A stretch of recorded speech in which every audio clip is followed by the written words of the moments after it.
আৰু নিজৰ ঘৈণীজনীক ইমান মৰম কৰিব লাগে যাতে শাহুৱাই ক'বলৈ বাধ্য হৈ যায় যে জোঁৱাই সৰুজনীও তুমিয়ে ৰাখি থোৱা। বজাব কোনে? অকণ হাত চাপৰি বজাব লাগিব। এই ৰিদমটো দি থাকিব লাগিব নে? দিবনে আপোনালোকে নে নিদিয়ে? অঁ বঢ়িয়া। এইটো হাত চাপৰি মাৰিলে যাবগৈ লাগিব, এইটো দিব লাগিব।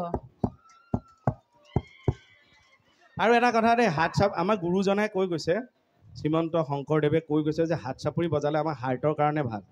হাত চাপৰি বজালে ৰক্ত সঞ্চালন হয়।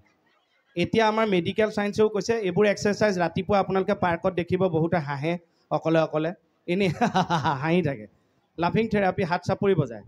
আগতে আমি ভাবিছিলোঁ যে আৰ্টিষ্টক উৎসাহ আৰু আশীৰ্বাদ দি ৰাইজে হাত চাপৰি বজায়। আচলতে নহয়, এইটো ভুল ধাৰণা। নিজৰ হাৰ্টটো ভালে ৰাখিবলৈ অডিয়েঞ্চে চাপৰি বজায়। বহুত সময় বহি থাকে নহয়। গতিকে মোৰ অনুৰোধ, যদি আপোনালোকৰ হাৰ্টবোৰ ভালে ৰাখিব বিচাৰে মাজে মাজে বজাই থাকিব চাপৰিটো। কেকেদা বজালে ভালকে বজাব, এজনে বজালে চাধা মাৰ নিচিনা লাগে। কেকেদা চোৱাচোন, মই শকত নে চাদৰখন ছুটি? নাই এইটো চাদৰৰে প্ৰব্লেম। চাদৰ প্ৰব্লেম ন? মইতো তোক শকত দেখা নাই। ক্ষীণালো নে? এই বহুত ক্ষীণালি। মই নাই বহুত কমি গ'ল তোৰ, একদম বহুত গ'ল। তই হাতখন এনেকে দেছো পিছফালে, নাই এনেকে পিছফালে যে এনেকে। মাইক্ৰফোনটো মই লৈ লওঁ দে, পিছলৈ আহ অকণমান। তই কিমান ক্ষীণাইছে ওলাই যাব। আৰু সিখন হাতো দে, আচোন মোৰ লগত খোজকাঢ়ি। ৰাইজে গম পাইছে তোক কেনেকুৱা লাগিছে। ভাল ক্ষীণাইছে। এই আকৌ এটা সুবিধাও আছে, হাঁহি নিদিব আকৌ। এতিয়া অসমত বাৰু বাইলুং চিনি পায়, তাই সেইটো নোৱাৰে। বাহিৰত যে ফুৰিবলৈ যায়, ছ'চিয়েল মিডিয়াত ফটোবোৰ শ্বেয়াৰ কৰে নহয়, তাই যদি তাতে কিবা বাছ চাছ বা এনেকুৱা গাড়ী লৈ যায়, পাব্লিক গাড়ীত যদি যায়, মানুহে তাইক দেখিলে উঠি দিয়ে। এই চৰি প্লিজ চিট ডাউন। ভাবে গাত লেঠা মানুহ নে কি, থিয় হৈ আহিছে। তথাপি বহুতখিনি কমালে। বিহু নচাম বুলি কয়, এইবোৰ কথা কৈ আছা? সুধিব খুজিছো,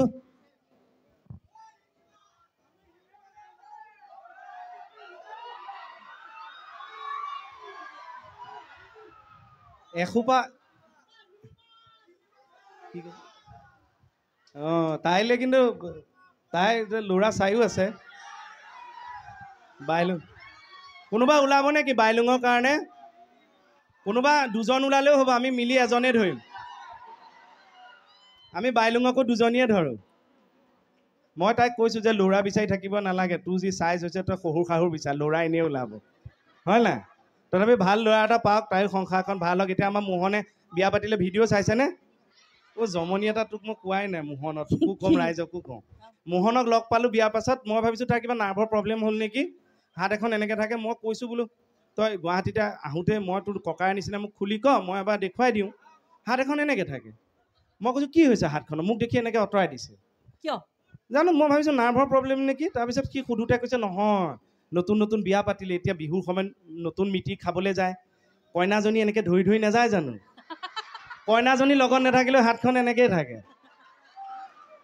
সেয়া সুধিব খুজিছো তৰালি। চাপৰিটো বজাই যাব দেই।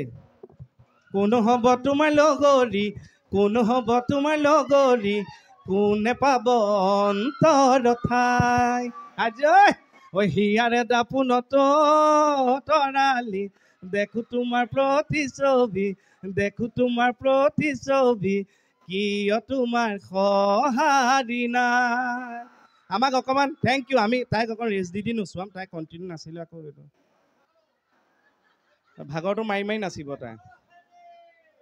এই বাহুম্বা গানটো যদি আছে এনেই ৰেডি কৰি থ'ব পাৰে, আমি দুইটা অকণ ষ্টেজটো হিলাই দিম যোৱাৰ সময়ত।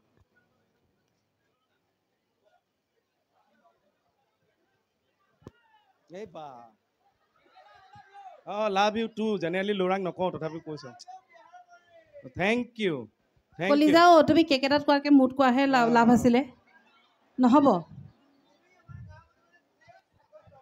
তুমি বিয়া পাতিলানে নাই ভাই? সেইকাৰণে এইটো মাত। বিয়া নাই পতাৰ কাৰণে এইটো মাত। বিয়া পতা মানুহে ইমান মাত নোলায় নহয়। আমাৰ এতিয়া মোক কে বুলি মাতিলেও মই ঘূৰি নাচাওঁ, সিদ্ধাৰ্থ বুলি মাতিলেও ঘূৰি নাচাওঁ। খালি মোৰ কাণত এটাই বাজি থাকে, হেৰা শুনিছানে? এইটো বিয়া পতাৰ পিছত কিন্তু এটা কথা এইখিনিত কৈ থওঁ দেই, বিয়া পতাৰ কথা ওলাওঁতে, নিজৰ ঘৈণীজনী কিন্তু নমস্কাৰ, নিজৰ ঘৈণীজনী কিন্তু ঘৰখনৰ লক্ষী।